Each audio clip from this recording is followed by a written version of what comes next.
আরে আরে রাইকা, আপনি এসব কি করছেন? আমি তো প্লেট পরিষ্কার করছি। প্লেট পরিষ্কার করছেন নাকি পানি অপচয় করছেন? আপনি কি জানেন পানি আল্লাহ তাআলার নিয়ামত, তাই এভাবে অপচয় করা উচিত নয়। কাল কিয়ামতের দিন এই নিয়ামতগুলোর হিসাব নেওয়া হবে। কুরআনে কারীমের মধ্যে আছে সুম্মা লাতুসআলুন্না ইয়াউমা ইযিন আনিন নাঈম, অতঃপর নিশ্চয় সেদিন তোমাদেরকে নিয়ামতগুলো সম্পর্কে জিজ্ঞাসা করা হবে। তাই পানির মতো নিয়ামতকে কোনো অবস্থায় অপচয় করবেন না।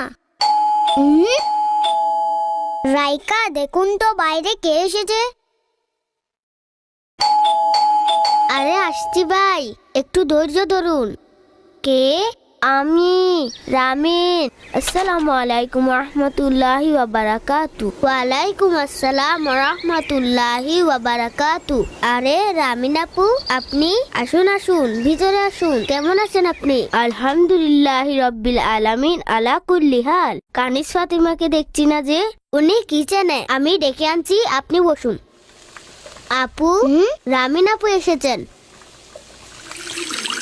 আসসালামু আলাইকুম ওয়া রাহমাতুল্লাহি ওয়া বারাকাতু। ওয়া আলাইকুম আসসালাম ওয়া রাহমাতুল্লাহি ওয়া বারাকাতু। কেমন আছেন? আলহামদুলিল্লাহি রাব্বিল আলামিন আলা কুল্লি হাল। এই জিনিসগুলো নিয়ে কোথায় যাচ্ছেন আপনি?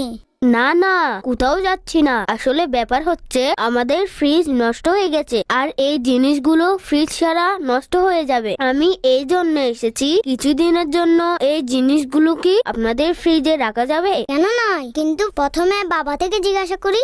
জি জি মা, রাখুন। অন্যের উপকার করা তো ভালো কাজ।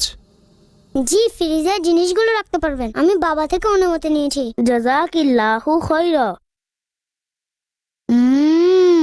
এগুলো তো খাবারের জিনিস মনে হচ্ছে। শুধু এই জিনিসগুলো, আপনি এগুলো আপনাদের ফ্রিজে রাখুন। 2-1 দিনের মধ্যে আমাদের ফ্রিজ ঠিক হয়ে যাবে। জিভে জল চলে আসছে। রাইকা, ঘুমানোর দোয়া পড়ে নিন। আল্লাহুম্মা বিসমিকা আমুতু ওয়া আহইয়া।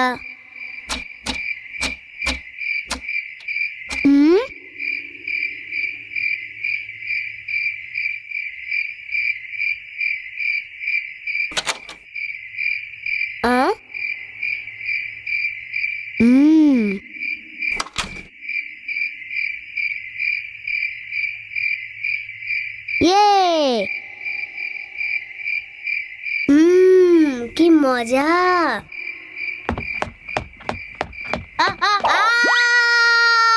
হাই আল্লাহ, কি হলো আবার? আপনি কিভাবে পড়ে গেলেন? আর এত রাতে এখানে কি করছেন? আসলে আমি পানি খেতে এসেছিলাম। আচ্ছা, তাহলে এই চকলেট আপনার মুখে এবং হাতে কিভাবে লেগেছে একটু কি বুঝিয়ে বলবেন? আসলে আমি, দেখুন রাইকা, মিথ্যা বলতে নেই। মিথ্যা বলা অনেক খারাপ কাজ। এই চকলেটগুলো আমাদের কাছে রামিনের আমানত ছিল। হাদিসে পাকের সারমর্ম হচ্ছে, যে মুমিনের আমানত খেয়ানত করে সে আমাদের দলভুক্ত নয়। আমানতের খেয়ানত, এটা আবার কি? যদি কেউ কোনো জিনিস কিছু সময়ের জন্য আমাদের কাছে রাখে, সেটাই আমানত। আর সে আমানতকে তার অনুমতি ছাড়া ব্যবহার করা হচ্ছে খেয়ানত। আপু, আমি ভবিষ্যতে মিথ্যা কথা বলবো না, আর আমানতের খেয়ানতও করব না। এখন যে চকলেট খেয়েছেন তা বাজার থেকে এনে পুনরায় সেখানে রাখতে হবে, আর কাল যখন সে আসবে তার কাছে ক্ষমাও চাইতে হবে। জি ইনশাআল্লাহ, আমি এমনই করব।